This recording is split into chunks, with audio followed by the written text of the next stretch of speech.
प्रिय दर्शकों, क्या आपको लगता है कि भगवान आपकी सुनते हैं? क्या आपको लगता है कि वो आपकी हर पुकार पर दौड़ चले आते हैं? आज मैं आपको एक ऐसी अविस्मरणीय सच्ची घटना सुनाने वाला हूँ जो न केवल आपके रोंगटे खड़े कर देगी, बल्कि आपको ये भी दिखाएगी कि कैसे प्रभु अपने भक्तों के लिए असंभव को भी संभव कर देते हैं। तैयार हो जाइए भक्ति और भावनाओं के एक ऐसे सफर के लिए जिसे आप कभी भूल नहीं पाएंगे। ये कहानी पूरी जरूर सुनिएगा। एक छोटे से गांव में मोहन नाम का एक गरीब पर सच्चा भक्त रहता था। उसका जीवन भगवान विठल, भगवान कृष्ण का एक रूप की भक्ति में समर्पित था। गांव के छोर पर एक पुराना छोटा विठल मंदिर था जिसकी मोहन जी जान से सेवा करता था।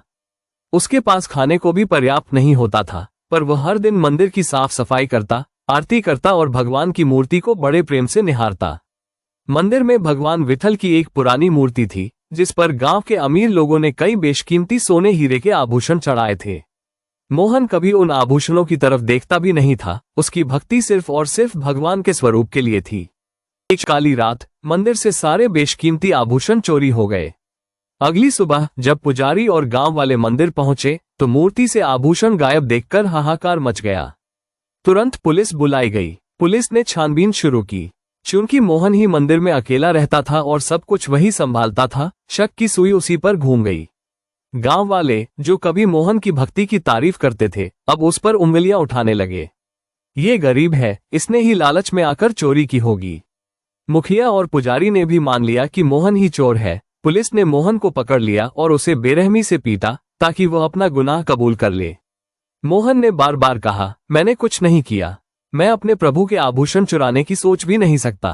पर उसकी बात किसी ने नहीं सुनी। मोहन को जेल में डाल दिया गया। वो भूखा प्यासा बस अपने भगवान को याद करता रहा। उसकी आंखों से आंसू बहते रहे, पर उसके मन में अपने प्रभु के लिए कोई शिकायत नहीं थी। वो बस यही सोच रहा था कि उसके भगवान आभूषणों के बिना कैसे होंगे। उसी रात गांव के मुखिया को एक अजीबोगरीब सपना आया। उसने देखा कि स्वयं भगवान विठल उसके सामने खड़े हैं, पर उनके चेहरे पर कोई आभूषण नहीं थे।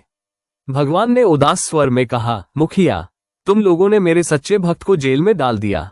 क्या तुम्हें लगता है कि मुझे उन आभूषणों की जरूरत है? मुझे तो केवल अपने भक्तों का प्रेम चाहिए।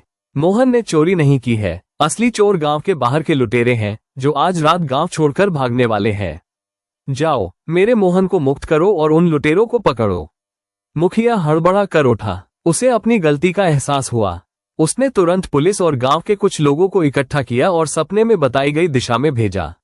आधी रात को उन्होंने देखा कि कुछ लुटेरे गांव से भागने की तैयारी कर रहे थे और उनके पास वही चोरी हुए आभूषण थे। लुटेरों को तुरंत पकड़ लिया गया और सारे आभूषण बरामद हो गए।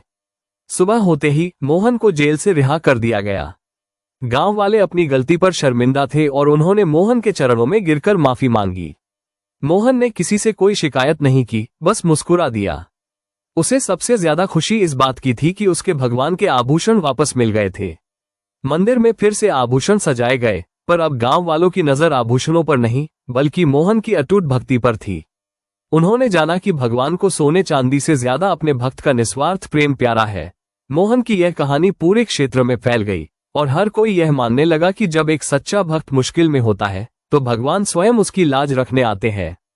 इस घटना के बाद मोहन की भक्ति और भी गहरी हो गई और लोगों की भगवान विठल के प्रति श्रद्धा कई गुना बढ़ गई।